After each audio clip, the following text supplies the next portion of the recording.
We've heard a lot about the rape case in Ohio. 2 teen football players in that town are charged with rape. It's played out on social media. John Ziegler lived in Steubenville for almost a year. He wrote a book on a high school football team called The Dynasty at the Crossroads, and he has some information. So, John, I'm going to let you lay it out. What has the media gotten wrong?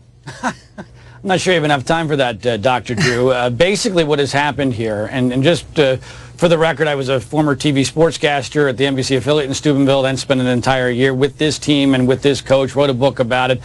And I've also been working on a documentary film. I'm a filmmaker now about what I believe to be the false narrative that happened in the Penn State Jerry Sandusky case. So I'm watching this really recreate itself with the media fixation on an alleged football cover-up in Steubenville. I know the coach very well. I called him up, and for about a month I've been in constant contact with him, trying to advise him on how to handle the media here and also to find out what happened. So last week I went to Steubenville for 3.5 days, and I actually spoke to people.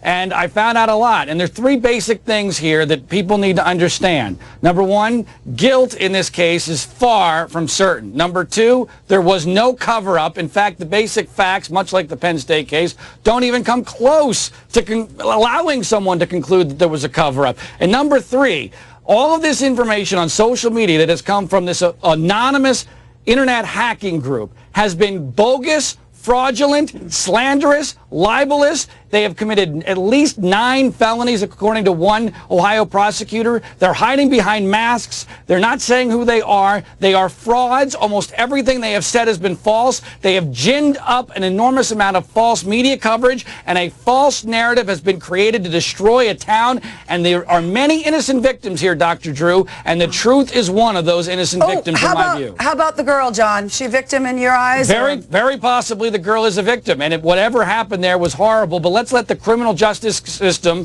work its way out. We will find out what happened here. And by the way, if you read the probable cause transcript, Jillian, then you will find out that this case is far from open and shut. Listen, you lost me when you said you were sympathetic towards Jerry Sandusky. Well, you don't know the facts of that case. I will entertain you for 1 second. Thank you. Do you think you're a little too close to these guys, and that's what's, you know, you got close. You're a sports guy. You want to be an athlete. You kind of got that, you know, so you live vicariously through them, and you got to know them, and now you're writing nice things as opposed to... No, actually, I'll tell you something. This coach and I have locked horns on numerous occasions. This coach, Reno Sakash, who is one of the most successful coaches in all of high school football, he has made my life miserable on numerous occasions. But I know him, and I know this town, and I know this program, and I can assure you the facts do not back up a cover-up. He has been incredibly straightforward and honest with me from day one in this whole thing. The media has gotten it wrong in Steubenville, and innocent people are having their lives and reputations destroyed for no reason. Well, here's my concern. I want everyone to watch the video of a teen boy who appears to be mocking the rape. This video is really what got my attention. We are not the criminal justice system, so I have carefully navigated away from the case itself. The fact that a girl who was acting out sexually, who may have been using substances, was not protected by that community and is being mocked in this video, that's what got to me. The boy on the tape was not, that we just showed a few minutes ago, was not at the party in question, did not even see the intoxicated girl. My question is, so what? I don't care if you saw her or not. What do you say? Well, first of all, I have empathy for the victim here, and I also have empathy for those who are disgusted by that video. That boy's own attorney was disgusted by that video, but it's important that we understand what that video is. That video is apparently a drunken, induced, bizarre fantasy bragging that has nothing to do with what actually transpired. News media have taken that tape and have tried to pretend that we can use that for evidentiary value to determine what transpired here. It's irrelevant from an evidentiary standpoint. Mr. Ziegler, I'm going to ask my guest. I'm going to ask my guest, please not to speak on each other. For our viewers at home, we have. Excuse me, Michelle, Dr. Garland.